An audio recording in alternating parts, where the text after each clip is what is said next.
এবারে টি-20 বিশ্বকাপে সবাইকে চমকে দিয়ে নিজেদের জায়গাটা করে নিয়েছিল উগান্ডা। সেই উগান্ডা এবার আরও বড় চমক নিয়ে হাজির। প্রথমবার বিশ্বকাপ খেলতে এসেই মাত্র দ্বিতীয় ম্যাচেই জয় পেয়েছে দলটি। বৃহস্পতিবার গায়ানার প্রভিডেন্স স্টেডিয়ামে পাপুয়া নিউ গিনির মুখোমুখি হয় উগান্ডা। লো স্কোরিং সেই ম্যাচে 10 বল হাতে রেখেই জয় তুলে নিয়েছে ব্রায়ান মাসাবার দল। এদিন টস হেরে ব্যাটিংয়ে নামা পাপুয়া নিউগিনি কোনো রানের খাতা খোলার আগেই উইকেট হারায়। দলীয় সর্বোচ্চ 15 রান আসে হিরিহিরির ব্যাট থেকে।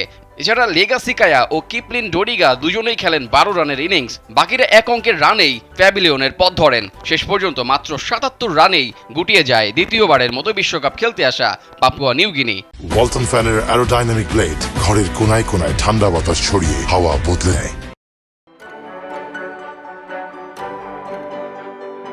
ছোট্ট রানের টার্গেটে ব্যাট করতে নেমে শুরুতেই বিপদে পড়ে বিশ্বমঞ্চে প্রথমবার প্রতিনিধিত্ব করা উগান্ডা।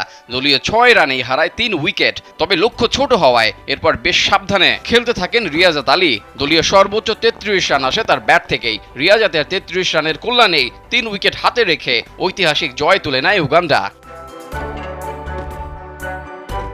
ক্রিকেটকে পুরো বিশ্বে ছড়িয়ে দেওয়ার লক্ষ্যেই আইসিসি এবার আয়োজন করে 20 দলের বিশ্বকাপ। আর এতেই সুযোগ হয় উগান্ডার। প্রথমবার বিশ্বকাপে এসেই জয় তুলে নেওয়া উগান্ডার জন্য এটি অবশ্যই ঐতিহাসিক। বিশ্বকাপে এমন পারফরমেন্স করে বেশ প্রশংসা কুড়িয়েছে দলটি।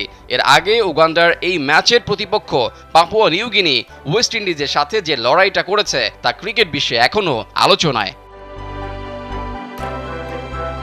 বিশ্বমঞ্চে নতুন দলগুলোর এমন পারফরমেন্স বিশ্বকাপকে করেছে আরও বেশি রোমাঞ্চকর। 20 ওভারের ক্রিকেট আগে থেকেই আনপ্রেডিক্টেবল। তার উপর এই ছোট দলগুলোর এমন পারফরমেন্স বড় দলগুলোর জন্য খানিকটা মাথা ব্যথারও কারণ বটে। তবে ক্রিকেটের প্রসারের কথা চিন্তা করলে উগান্ডা বা পাপুয়া নিউগিনির মতো আইসিসির সহযোগী দেশগুলোর ভালো পারফরমেন্স খুবই প্রয়োজন, যা চেয়েছিল আইসিসি।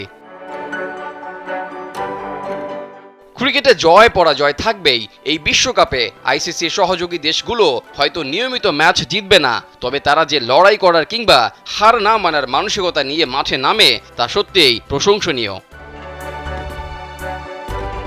রেজাউল করিম, কালবেলা।